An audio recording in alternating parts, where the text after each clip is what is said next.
Airbus's outlook for 2025 is still unclear, with many challenges hanging over the business. But it's sticking to its original forecast for now.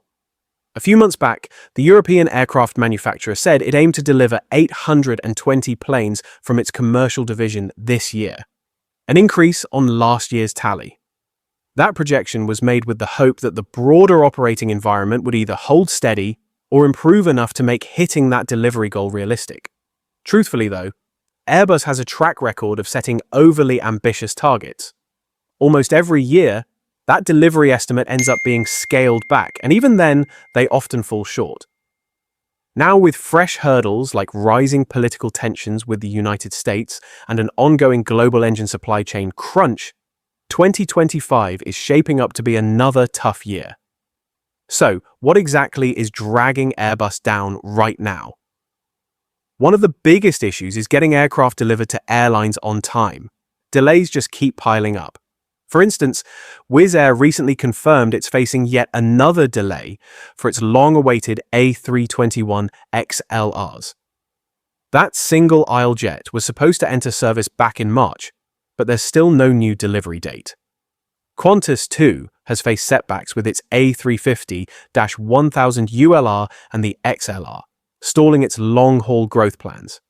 Each airline's situation is different, sure, but they'd all likely agree these delays are far from ideal. The root of the problem often comes down to supply chain headaches, especially getting fuselage parts and engines to Airbus's assembly lines.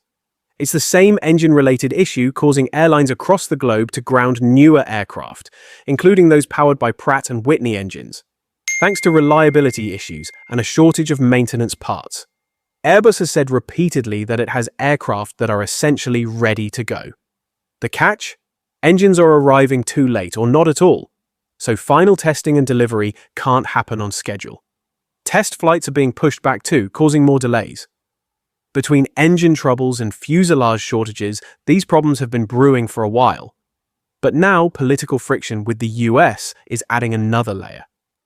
Back in February, Airbus openly expressed concern over new tariffs being floated and what that could mean for its operations, even suggesting that it might prioritize customers outside the US if tariffs hit.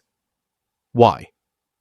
Well, if sending a finished aircraft to a US airline suddenly means extra costs that weren't part of the original deal, Airbus may prefer to deliver it to a different airline that can take the jet immediately and without financial penalties. That helps the company work through its growing backlog quicker.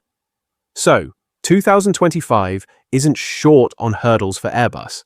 These are just some of the major ones, and they're things the CEO has touched on recently.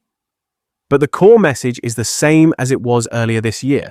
Airbus needs more clarity, especially around tariffs, to make smarter, more stable decisions. The challenge, though, is that things like tariffs are constantly shifting, and engine issues aren't exactly new. So, while Airbus isn't adjusting its delivery guidance or forecasts just yet, thanks to a fairly strong end to Q1, that could change. Especially when major customers like Delta have said they'd delay accepting new Airbus jets if they came with unexpected costs. And that, of course, would only throw more curveballs. Let me know what you think about all this in the comments. Thanks a lot for watching. Stay safe, take care, and I'll see you again tomorrow.